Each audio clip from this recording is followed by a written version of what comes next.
আজ সকালবেলাতে মনে করলাম বাজার থেকে মাছ আনতে যাব, তো বাজারে মাছ আনতে যাচ্ছি এখন।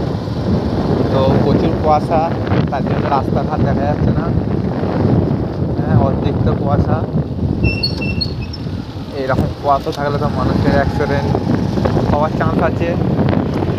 আপনারা দেখতে পাচ্ছেন প্রচুর পরিমাণে কুয়াশা দিয়েছে, যার জন্য আমরাও ভালো রাস্তা দেখতে পাচ্ছি না। আমরা এখন বাইকে যাচ্ছি। তো মানে কীভাবে কুয়াশা দিয়েছে আপনারা চিন্তা করতে পারছেন। এই যে গাড়ি আসছে, গাড়ির শুধু লাইট